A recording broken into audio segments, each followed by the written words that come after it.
सुप्रभात बच्चों, कैसे हैं आप।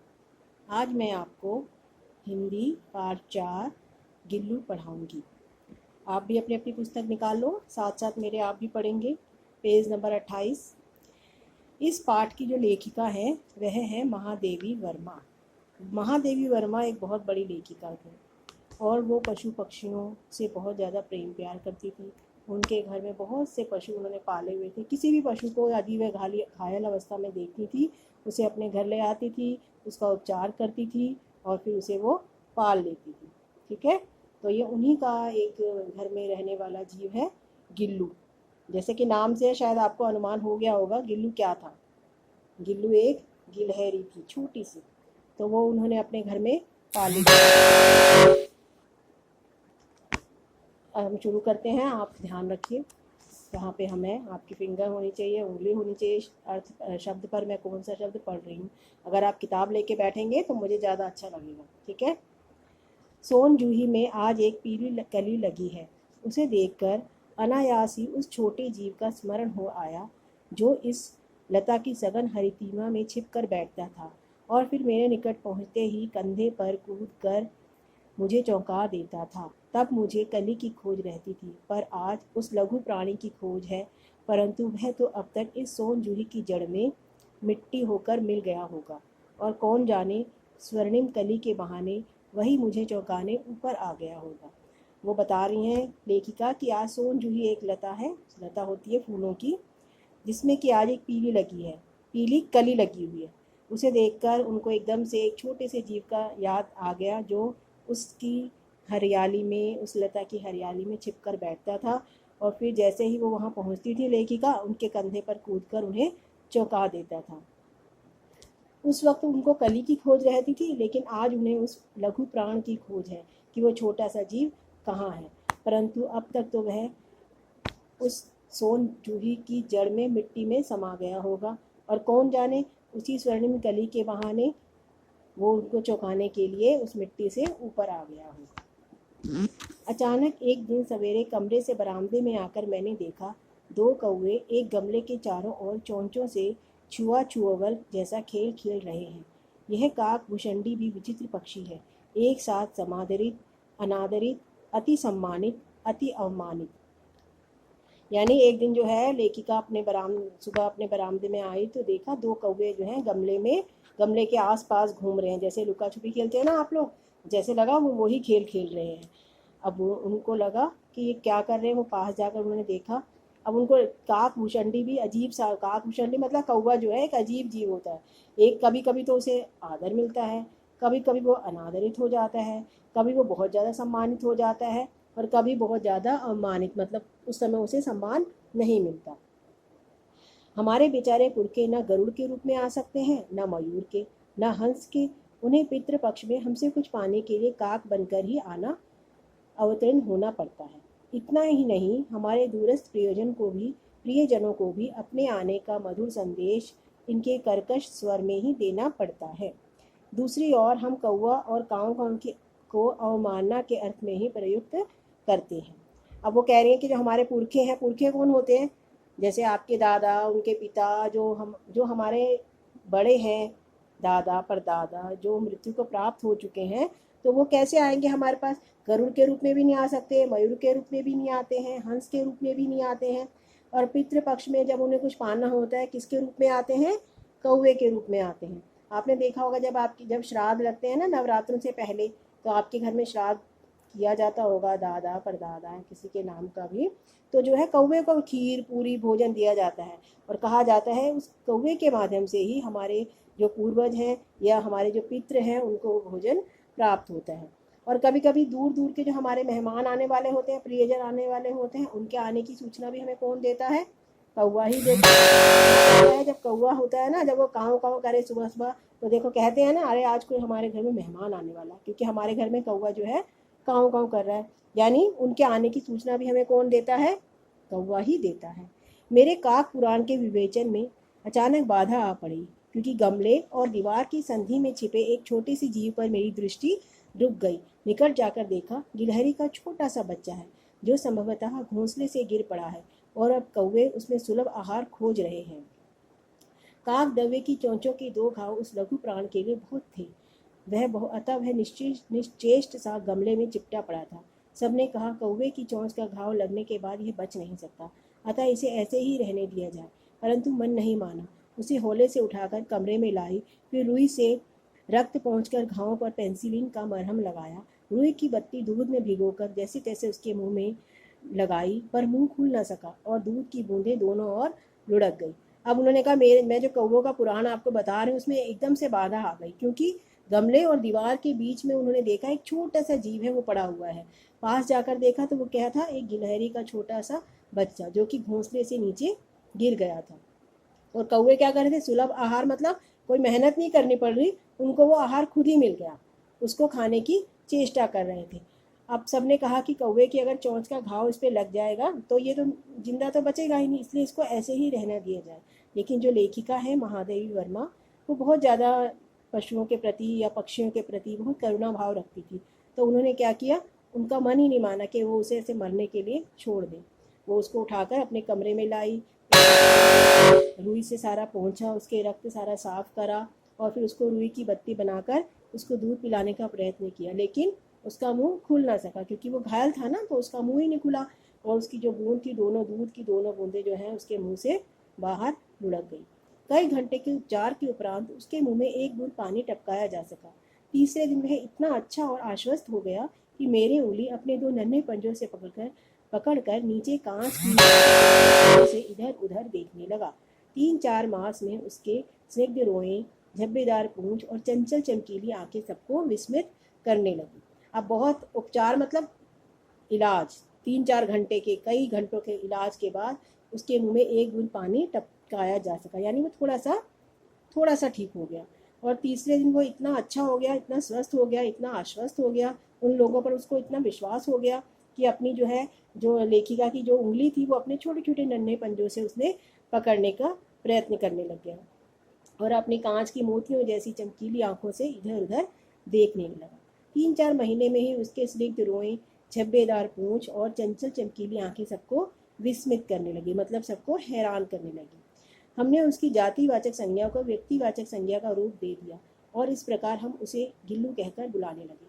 मैंने फूल रखने की हल्की डलिया में रुई बिछाकर उसे तार से खिड़की पर लटका दिया। वहीं 2 वर्ष गिल्लू का घर रहा। वह स्वयं हिलाकर अपने घर में झूलता और अपनी कांच के मनकू सी आंखों से कमरों के भीतर और खिड़की से बाहर न जाने क्या देखता और समझता रहता था, परंतु उसकी समझदारी और कार्यकलाप पर सबको आश्चर्य होता था। अब वो लेखिका कह रही है कि हमने उसकी जातिवाचक संज्ञा का रूप दे दिया। कैसे दे दिया, कि उसका एक नाम रख दिया, गिल्लू, क्योंकि गिलहरी तो सारी जो गिलहरी जाति है उसको ही हम गिलहरी कहते हैं, वो तो उनका जातिवाचक संज्ञा हो गया। और उन्होंने एक उसका नाम दिया जिससे वो व्यक्तिवाचक, यानी एक से उसका नाम हो गया गिल्लू। अगर हम बहुत सारी गिलहरी में उसको बुलाएंगे तो वो गिल्लू कहकर बुलाएंगे।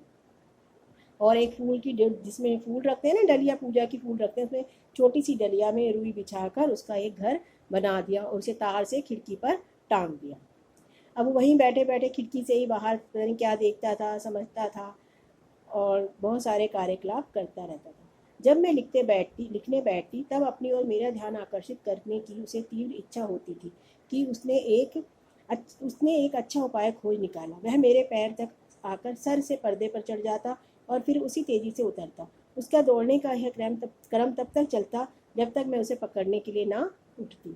जब लेखिका लिखने बैठती थी ना, तो अपना ध्यान उनका ध्यान अपनी ओर आकर्षित करने के लिए बहुत सारे ऐसे काम करता ताकि लेखिका उसे देखे और उसे प्यार करे, वो अपने काम में न लगी रहे। ऐसे ही बच्चे भी करते हैं ना, बहुत सी ऐसी कई बार होते हैं, अपना ध्यान आकर्षित करने के लिए डांस करने लग जाते हैं या कोई चीज़ हंसने लग जाते हैं या तरह तरह के मुंह बनाने लगते हैं ताकि सब उनकी तरफ देखें, उनकी तरफ आकर्षित हो और उन्हें प्यार करें। ऐसे ही वो भी करता था, पैर से आकर पर्दे पर चढ़ जाता था, फिर उतरता था और तब तक ऐसा करता रहता था जब तक कि लेखिका अपना काम छोड़कर उसे पकड़ने के लिए ना उठती। कभी मैं गिल्लू को पकड़कर एक लंबे लिफाफे में इस प्रकार रख देती कि उसके अगले दोनों पंजों और सिर के अतिरिक्त सारा लघुगात लिफाफे में बंद रहता। इस अद्भुत स्थिति में कभी कभी घंटों मेज की दीवार के सहारे खड़ा रहकर वह अपनी चमकीली आंखों से मेरा कार्यकलाप देखा करता।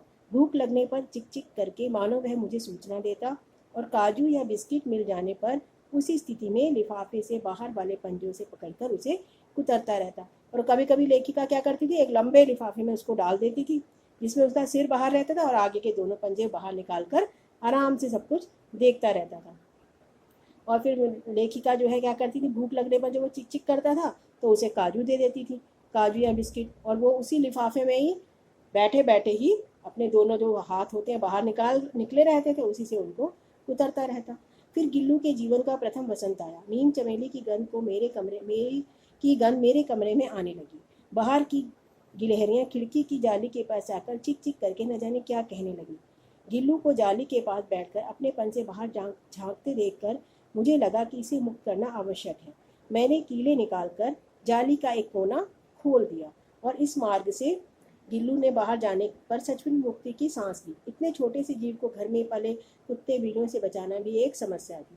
फिर गिल्लू के जीवन का प्रथम वसंत यानी वो 1 साल का हो गया। अब जो चमेली की गंध, नीम जो बड़े हो गए, उस सारे की सुगंध जो है उनके कमरे में, लेखिका के कमरे में आने लगी। और जो गिलहरियां थी वो खिड़की की जाली में आने लगी, चिक चिक करती थी वहीं पर आकर। और गिल्लू भी उस जाली के पास बैठकर उन लोगों को बड़े उससे देखता, क्योंकि वो तो अंदर बंद था। तो लेखिका को लगा कि इसे जो है मुझे मुक्त करना चाहिए, और उन्होंने कीले निकालकर जाली का कोना खोल दिया, जिससे कि वो उसमें से बाहर निकलकर मुक्त हो गया।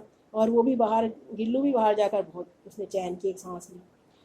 अब लेखिका को लगता था कि अब उनके घर में बहुत सारे कुत्ते बिल्लियाँ और भी हैं, तो उनसे गिल्लू को बचाना भी एक समस्या है। अगर वो बाहर रहेगा तो ठीक है, कम से कम उन लोगों से तो बचा रहेगा। आवश्यक कागज पत्रों के कारण मेरे बाहर जाने पर कमरा बंद ही रहता है। मेरे कॉलेज से लौटने पर जैसे ही कमरा खोला गया और मैंने भीतर पैर रखा, वैसे ही गिल्लू जाली के द्वार से भीतर आकर मेरे सिर से पैर और पैर से सिर तक दौड़ लगाने लगा। तब से यह नित्य का क्रम हो गया। मेरे कमरे से बाहर जाने पर गिल्लू भी खिड़की की खुली बाहर चला जाता और दिन भर गिलहरियों के झुंड का नेता बनता। हर डाल पर उछलता कूदता और ठीक 4 बजे वह खिड़की से भीतर आकर अपने झूले में झूलने लगता। मुझे चौंकाने की इसमें इच्छा उसमें न जाने कब और कैसे उत्पन्न हो गई थी। कभी फूलदान के फूलों में छिप जाता, कभी पर्दे की चुन्नट में, और कभी सोन जूही की पत्तियों में। मतलब ये है कि जैसे ही वो लेखिका ने जाली से उसका रास्ता बनाया, वो उसमें बाहर जाता था, और 4 बजे जैसे ही लेखिका आती थी, उनका कमरा खुलता था, तो वैसे ही गिल्लू भी उस रास्ते से वापस अपने कमरे में आ जाता और लेखिका के साथ कभी उनके सर पे चढ़ता, कभी उनके पैरों पे चढ़ता, उन्हें बहुत ज़्यादा लाड लगाता। अब ये उसका रोज़ का ये काम हो गया था। लेखिका कॉलेज जाती और वो अपने जाली से बाहर निकल जाता उपवन में खेल के साथ। जैसे ही लेखिका घर आती, वो भी वहीं से अपने घर के अंदर आ जाता और लेखिका के साथ खेलता कूदता। और लेखिका को चौंकाने की भी उसको बहुत ज़्यादा चौंकाता था। कभी किसी फूलदानों में छिप जाता था, कभी पर्दे की चुन्नट में छिप जाता था, और कभी सोन जूही की पत्तियों में छिप जाता था। मेरे पास बहुत से पशु पक्षी हैं और उनका मुझसे लगाव भी कम नहीं, परंतु उनमें से किसी को मेरे साथ मेरी थाली में खाने की हिम्मत हुई हो, ऐसा स्मरण नहीं आता। शायद गिल्लू इनमें अपवाद था। मैं जैसे ही खाने के कमरे में पहुंचती, वह खिड़की से निकलकर आंगन की दीवार, बरामदा पार करके मेज पर पहुंच जाता और मेरी थाली में बैठ जाना चाहता। बड़ी कठिनाई से मैंने उसे थाली के पास बैठना सिखाया, जहाँ बैठकर वह मेरी थाली में से एक एक चावल उठाकर बड़ी सफाई से खाता रहता। काजू उसका प्रिय खाना था, और कई दिन तक काजू न मिलने पर वह खाने की अन्य चीज़ें या तो लेना बंद कर देता था या झूले के नीचे फेंक देता था। अब लेखिका कह रही है, मेरे पास बहुत सारे पशु पक्षी हैं, लेकिन और सबका मुझसे बहुत लगाव है, सभी जो है उनसे बहुत प्यार करते हैं, लेकिन उनको ये याद नहीं पड़ता कि किसी की भी ऐसी हिम्मत हो कि वो खाना खा रहे हो तो उनके खाने की टेबल या उसके पास भी कोई जीव जंतु आए। लेकिन गुल्लू क्या था, वो इसका अपवाद था। यानी गुल्लू करता था ऐसे। जैसे ही वो खाने के कमरे पहुंचती, वो खिड़की से निकलकर आंगन की दीवार कूद फांद बरामदा पार करके उनकी थाली के पास आकर और उस थाली में बैठना चाहता था कि मैं उसमें बैठ कर खाना खाऊं। लेकिन लेखिका ने बड़ी कठिनाई से उसे थाली के पास बैठना सिखाया, जहाँ से बैठकर वो उनकी थाली में से एक एक दाना चावल का उठाकर खाती थी। और उसका काजू भी उसका प्रिय खाना था, तो कई बार उसको काजू अगर नहीं मिल पाता था, वो गुस्से में सारी चीज़ें खाना बंद कर देता था, और या तो उसको कोई और चीज़ दो काजू के बदले, तो उसको झूले से उठाकर नीचे फेंक देता था। उसी बीच मुझे मोटर दुर्घटना में आहत होकर कुछ दिन अस्पताल में रहना पड़ा। उन दिनों जब मेरे कमरे का दरवाज़ा खोला जाता, गिल्लू अपने झूले से उतरकर दौड़ता और फिर किसी दूसरे कमरे को देखकर उसी तेज़ी से दूसरे को देखकर उसी तेजी से अपने घोंसले में जा बैठता। सब उसे काजू दे जाते, परंतु अस्पताल से लौटकर जब मैंने उसके झूले की सफाई की तो उसमें काजू भरे मिले, जिनसे ज्ञात हुआ कि वह उन दिनों अपना प्रिय खाद्य कितना कम खाता रहा। और एक बार ऐसा हुआ, मोटर दुर्घटना मतलब एक्सीडेंट हो गया उनका, लेखिका का, तो उन्हें अस्पताल में रहना पड़ा। और जब उनके गिल्लू तो घर में ही था, जब भी उनका कमरा खोला जाता गिल्लू खुशी से आ जाता कि शायद लेखिका आई होंगी, लेकिन जब वो लेखिका के बदले किसी और को देखता तो उदास होकर वापस अपने झूले में बैठ जाता। अब उसे सब लोग क्या दे जाते थे, क्योंकि वो कुछ तो खा नहीं रहा था, इसलिए वो उसको सोचते थे काजू देंगे तो वो काजू तो वो जरूर खाएगा, लेकिन वो क्या करता था, काजू ले लेता था। अब जब अस्पताल से लौटकर लेखिका ने झूले की सफाई करी तो जो भी काजू से दिए गए थे वो सारे काजू ऐसे के ऐसे उसके झूले में पड़े हुए थे। इससे क्या पता चलता है कि वो लेखिका को बहुत ज़्यादा याद करता था, उनसे प्यार करता था। और जब उसने अपने सामने लेखिका को नहीं देखा तो क्या हुआ, उसने अपना प्रिय भोजन भी खाना छोड़ दिया। गर्मियों में जब दोपहर मेरी अस्वस्थता मेरे तकिए पर सिरहाने बैठकर अपने नन्हे नन्हे पंजों से मेरे सिर और बालों को इतना होले होले सहलाता रहता कि उसका हटना एक परिचारिका के हटने के समान लगता। गर्मियों में जब मैं दोपहर में काम करती रहती तो गिल्लू न बाहर जाता न अपने झूले में बैठता। उसने मेरे निकट रहने के साथ गर्मी से बचने का एक सर्वथा नया उपाय खोज निकाला था। वह मेरे पास रखी सुराही पर लेट जाता और इस प्रकार समीप भी रहता और ठंडक में भी रहता। जब वो बीमार हो गई थी ना, लेखिका, एक्सीडेंट हो गया था उनका, तो वो घर आ गई, तब भी वो अस्वस्थ ही थी, तो उनके सिरहाने पर बैठ जाता था, उनके तकिए के पास, और अपने पंजों से उनके जो बालों को सहलाता था और उनको बहुत ज़्यादा प्यार करता था। और जब वो हटता था ना तो उनको लगता था परी के मेरे सामने से एक मेरी जो सेविका है, सेवा करने वाली, वो ही हट गई। वो एक इंसान की तरह उनकी जो है सेवा करता था। और गर्मियों में भी जब वो दोपहर में काम करती थी तब भी वो उनके साथ ही बैठे रहता है। उसे ये लगता ही नहीं था कि मैं लेखिका को छोड़कर कहीं जाऊँ, उनके साथ ही रहता था। वो क्या करता था, अपने झूले में नहीं जाता था, ना बाहर जाता था, उनके निकट ही बैठा रहता था। लेकिन गर्मी से बचने के लिए उसने एक उपाय खोज निकाला। सुराही हो, आपको पता नहीं होगा, ऐसी एक मिट्टी की चीज़ होती है, बर्तन होता है जिसमें कि पानी जो है ठंडा रहता है, तो वो भी ठंडी रहती है सुराही भी, तो वो उसी के ऊपर लेट जाता था। इस प्रकार वो उनके पास ही बैठता था और उसे ठंडक भी मिलती रहती थी। गिलहरियों के जीवन की नहीं होती, अतः गिल्लू की जीवन यात्रा का अंत आ ही गया। दिन भर उसने ना खाना खाया ना बाहर गया। रात में अंत की यातना में भी वह अपने झूले से उतरकर मेरे बिस्तर पर आया और ठंडे पंजों से मेरी वही उंगली पकड़कर हाथ से चिपक गया जिसे उसने अपने बचपन की मरणासन स्थिति में पकड़ा था। पंजे इतने ठंडे हो रहे थे कि मैंने जागकर हीटर जलाया और उसे उष्णता देने का प्रयत्न किया, परंतु प्रभात की प्रथम किरण के स्पर्श के साथ ही वह किसी और जीवन में जाने के लिए सो गया। अब गिलहरियों की जीवन अवधि कितनी होती है, और सिर्फ 2 साल। अब गिल्लू का भी जो है वो अंत यात्रा, जीवन के अंत जो यात्रा होती है, अंतिम यात्रा, वो समीप आ गई। उस दिन उसने ना कुछ खाया ना बाहर गया। रात में जब उसको बिल्कुल अंतिम समय आ गया तब वो झूले से उतरकर लेखिका के बिस्तर पर गया और अपने ठंडे ठंडे पंजों से उनकी जो है उंगली पकड़ ली और उनके हाथ से चिपक गया, जैसे उसने बचपन में मरणासन स्थिति में पकड़ा था। जब उसको कौवे खा रहे थे ना, तब उन्होंने ऐसे ही हाथ से उनको पकड़ना शुरू कर दिया था 3 दिन बाद। ऐसे ही उस दिन भी उसने उनके हाथ को पकड़ लिया। अब लेखिका को लगा कि इसके पंजे इतने ठंडे हो रहे हैं, तो उन्होंने हीटर जलाया ताकि उसे कुछ गर्मी मिले। लेकिन सुबह की प्रथम जो प्रभात यानी सुबह की प्रथम किरण के स्पर्श के साथ ही वह किसी और जीवन में जाने के लिए मृत्यु को मर गया। उसका झूला उतार कर रख दिया गया है और खिड़की की जाली बंद कर दी गई है, परंतु गिलहरियों की नई पीढ़ी जाली के उस पार चिक चिक करती ही रहती है और सोन जूही पर वसंत आता ही रहता है। सोन जूही की लता के नीचे गिल्लू को समाधि दी गई है, इसलिए भी वह लता सबसे अधिक प्रिय थी, और इसलिए भी कि उस लघु गात का किसी बसंती दिन जूही के बिलाप छोटे फूल में खिल जाने का विश्वास मुझे संतोष देता रहता है। अब जब वो मर गया तो उसका झूला भी उतार के रख दिया गया, खिड़की की जाली भी बंद कर दी गई, परंतु फिर भी जो गिलहरियाँ थी, नई पीढ़ी की गिलहरियाँ थी, वो जाली में ऐसे ही आती रहती और चिक चिक करती रहती। और जो सोन जूही था उस पर वसंत आता, उस पर फूल उसी प्रकार खिलते रहते। सोन जूही की जो लता थी उसके नीचे ही गिल्लू की समाधि, यानी कि उसको उसके नीचे ही गाड़ दिया गया, उसके मृत शरीर को, इसलिए कि क्योंकि उसे लता जो है वो बहुत ज़्यादा प्रिय थी। और लेखिका को लगता था किसी दिन उस छोटे से जीव का किसी बसंती दिन उस जूही के पिलाब छोटे फूल में वो मिट्टी से निकलकर फूल बनकर जरूर उनके सामने आ जाएगा, ऐसा उनको विश्वास था। तो बच्चों, इस पाठ से आपको क्या शिक्षा मिलती है? इस पाठ से हमें ये शिक्षा मिलती है कि हमें हर जीव जंतु से प्यार करना चाहिए, उसमें करुणा का भाव दिखाना चाहिए। अगर वो घायल अवस्था में आपको दिखाई दे तो आप उनकी अगर मदद कर सकते हैं तो उनकी मदद करिए, ठीक है। किसी भी जीव जंतु को आप कष्ट मत दो, मारो मत। आपने कई बार देखा होगा पार्क में छोटे बच्चे होते हैं, वो किसी कुत्ते के बच्चे को अगर वो देख लेते हैं पिल्लों को तो उनको मारना शुरू कर देते हैं, उनको पकड़ पकड़ के गिराना शुरू कर देते हैं। तो उससे उनका तो खेल हो जाता है, लेकिन उनको कितनी चोट लगती है। जो जीव जंतु है ना, भगवान ने सबको बनाया है, हमें भी बनाया है, जीवों को भी बनाया है।